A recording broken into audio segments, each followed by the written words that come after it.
Greetings everyone, welcome to my channel. Today we're going to be talking about gardening. I've got a bunch of catalogs and seed orders that arrived. I really enjoy doing my vegetable gardening in the summers, and I tend to preserve some of this stuff and enjoy a lot of fresh eating. So we got a whole bunch of seeds that I'm going to show you, as well as catalogs that we received. Obviously still in the middle of winter, so there is no gardening happening at this point in time. We will be starting probably the seeds mid March, the tomatoes and the peppers and stuff like that. And then of course the rest of the stuff has to be started later. Our last frost date where we live is around about the end of April. Although with the weather doing whatever it wants lately, who can tell what's going to happen. So let's get to it. So one of the catalogs that I enjoy receiving every year is this one by Richter's. They do a lot of herbs and flowers and vegetables, but mostly herbs, and really unusual herbs that you can't just find anywhere. So like ginseng and different types of ginger. They also do a lot of herbal flowers like marshmallow and marrowroot, things like that. So very unusual herbal plants that you don't normally see in regular catalogs. Things like soapwort, and I think they had some really interesting ones this year. Ashwagandha was one of them, and Shishandra, if I'm saying that correctly. So a lot of interesting and unique herbs. So I like getting this catalog every year to look through. It's a lot of fun. So try to do the best we can with the information we get. So always a good magazine to get. Then the other one we like receiving, which I normally pre-order this every year. So I think I only missed 1 year so far since they've brought this out. This is by Baker Creek Seeds, a really good company in the US.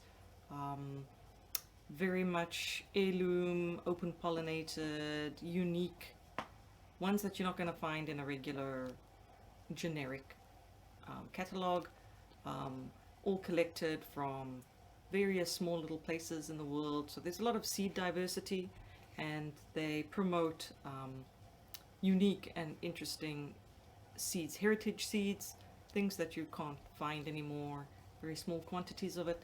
So they try and preserve it to the best of their ability. And the book is a really nice book. I mean, the images displayed in here are truly something spectacular. They go to a lot of effort of putting lots of interesting information in here. It's a lot of stories about where they've found the seeds, how they've grown it in their own test trials, what they think about it. So it's a lot of beautiful artwork, beautiful photos for all their stuff, and it's literally a huge book with various things. They've got some recipes in here, beautiful flower photos, and it gets thicker every year. I mean, this is a pretty hefty catalog. You should still be able to find it. I know they sell it at a lot of bookstores and places that sell magazines, but definitely worthwhile getting one to browse through, because the images are truly spectacular, and I always get it. I don't know if I'll get it next year, just because the shipping costs have gotten astronomical to Canada for some reason. So it's going to be a bit expensive to get it.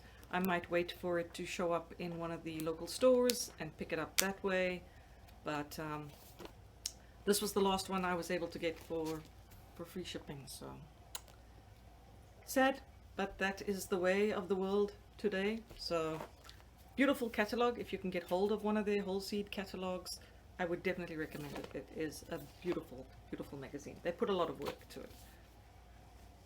Okay, so now we have the seeds I will be growing. This came last year because I got it at their end of year sale, so I've had these waiting in the wings. I get a lot of my tomato seeds from Tomato Fest. They specialize in tomatoes and they grow something like 900 to 1,500 varieties of tomatoes. A lot of these they were discontinuing because they've got to make room for new tomatoes. So they can only grow so many tomatoes in their fields. So these were being discontinued, I think. So I decided to get a whole bunch. I also got one from Baker Creek as well. So these are the tomatoes I will be growing. Most of them are going to be paste tomatoes because I like making my own pasta sauce. So this one, there's no, of course, photos because they make the packages all look the same. But this is going to be Eleanor. This is a Serendipity Striped. I've grown this one before. This is Moon Glow. It is a gorgeous, gorgeous orange. Small little round beefsteak type tomato. Very sweet, very delicious. It doesn't bear very well, at least when I planted it the last time. I didn't get much yield out of it, but the tomatoes were definitely worthwhile. Then we've got Airy Leaf, which I believe was a paste tomato. Then I've got a little Bumblebee Sunrise tomato from Baker's Creek.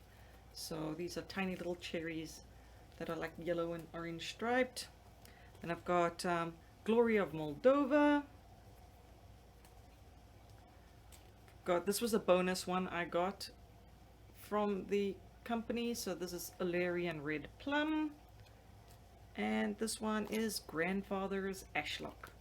So unusual names. You won't be able to just walk into a nursery and buy those kind of tomatoes anywhere. So I like growing interesting and unique tomatoes. I've got something like, if I had to hazard a guess, maybe 40 different varieties of tomato seed packets that I've collected over the years. And I still have a bunch of them because I like growing different ones every year and testing them and seeing which ones I like the best. Some of them I grow continuously, like the San Marzano. They make beautiful paste tomatoes, so I always grow those every year. Sweet Million is a very nice little cherry tomato, and it just bears all the time. I think I was harvesting all the way up to late October. I was still getting huge yields from it until the first frost hit. That's pretty much when that stopped. But it bore pretty much the whole summer long. And a lot.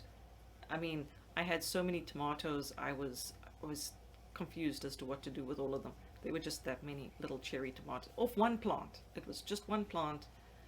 This year I cut back a lot because we were planning to do a bunch of things, so I didn't have the time for the garden. Although COVID kind of ruined that.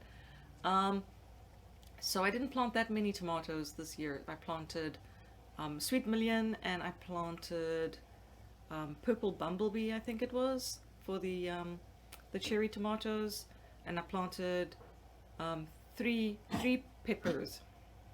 So got 3 pepper plants. They produced a lot of peppers too, and then of course the Sweet Million went well, and I planted cucumbers too. So this is a shipment that came from a local company here by us. It's called West Coast Seed, and it is a local seed company. And I did a lot of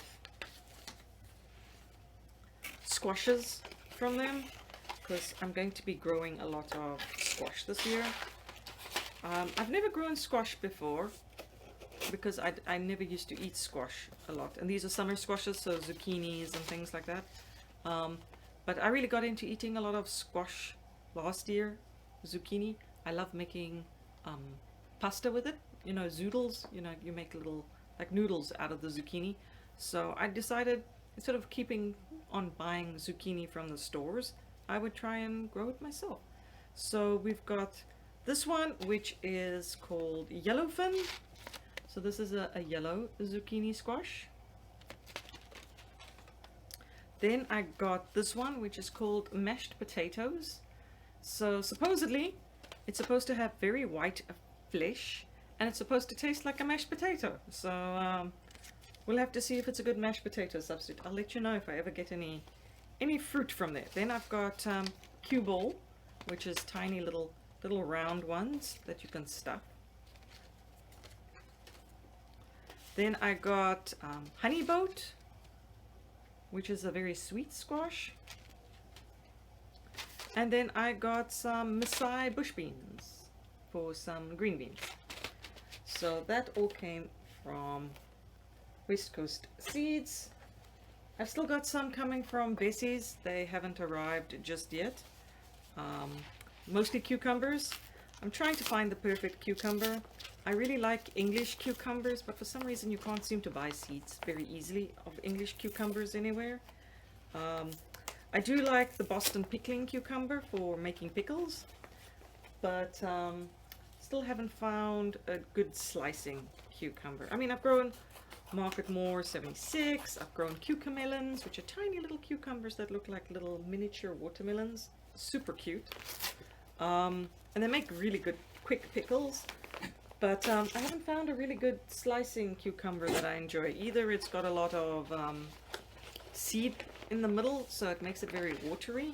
So I haven't found anything like an English cucumber that I can grow that I've been happy with. So I'm hoping Bessie's, they've got some hybrids. I believe it's called Tasty Green and Summer Dance, which don't actually need pollination. They're all, let me just make sure I got it all out. So they don't need, they only have female flowers, so they don't need male flowers to pollinate, because that's the problem with cucumbers, like the heritage ones. The plant will put out both male and female flowers, and if the summer is too hot or too cold, then it might only put out one type, so only male flowers or only female flowers, and then you end up with no cucumbers because there wasn't enough cross-pollination happening between the male and female flowers. So these seeds come from Salt Spring Island. There's a little seed company on there called Salt Spring Seeds. They also do a lot of local herbs, a lot of grains, so if you want to grow things like wheat or barley or oats, they do that. Also a lot of interesting herbs and squashes and tomatoes, but not so much as Tomato Fest. Tomato Fest obviously specializes. So from them I got some holy basil, some millet. I thought I would grow some birdseed, so some millet. I got this, which I've been seeing around and I was really curious to try. This is called the honey nut butternut, and they're supposed to be tiny little butternuts around about this size. So they're like really individual, because the problem with a butternut is it's normally this big, right? And I'm the only person that eats it. My husband doesn't like butternut. So a huge one like this is a waste, because I just can't eat that amount of butternut in a week, and you can only eat so much. So buying a huge one just doesn't make sense. So these little dwarf miniature ones I thought would be ideal, because then I could eat one all by myself. I also got bright orange calendula for the flowers, as well as to make salves. I do a little bit of, I've made a three-way blend with plantain, comfrey and calendula that I made a salve, which is a healing salve. It helps wounds heal faster, and calendula is very good for the skin. So I thought I would plant the flowers and collect the petals myself instead of paying a fortune for the petals. Then I got a small sugar pumpkin, also a little tiny pumpkin. And then I got Styrian pumpkin, which I believe are grown for their hull-less seeds. So you don't have to take the hull off the seeds. You can, they come just plain little green seeds that you can eat straight away. Obviously you roast them, you don't eat them raw. So I thought I would give those a try as well. So that is what I am going to be growing this year. I don't know whether I've got enough space for all the squash, because some squash plants grow a little bit bananas. So I'm gonna have to see where I can stick everything and get them growing, and we'll have to see what works in our climate, what doesn't work in our climate, because sometimes it depends on the year and it depends on the weather, whether something's going to grow or not. I haven't had the best luck with squash. I will say that I've gotten maybe 1 or 2 from the plant in total, and these are winter squashes, not summer squashes that I've grown. I've never grown a summer squash, just mostly winter squashes, and I haven't had the greatest success with it. Whether that's me or the climate, I don't know, but hopefully this year, cross fingers, we'll have better luck with the seeds. Tomatoes I normally do pretty well with. I'm going to try and grow a lot this year because I like canning my own pasta sauce. So normally I have to go to the farmer's market at the end of the season to buy the 80 pounds of tomatoes I need. I don't think I'll be able to grow 80 pounds of tomatoes here. But we'll grow as many as we can, and then hopefully I don't have to buy that much from the farmer's market to make my own pasta sauce. I also do my own pickles, so hopefully the cucumbers will do well this year as well, so that I can make some pickles. So that's it. If you guys want to see the whole growing process and how everything looks over the seasons, let me know in the comments below if that is something you're interested in seeing. If you want to see the canning process of making the tomatoes into pasta sauce and turning the cucumbers into pickles, let me know as well, and I can always add videos of that when I make it. Other than that, that's all for the gardening until probably mid-March. I don't think there's much going on outside at this point in time. We're supposed to get snow in another week and a half, so nothing's growing out there. Okay everyone, I hope everyone stays safe. Have a good day further. Bye!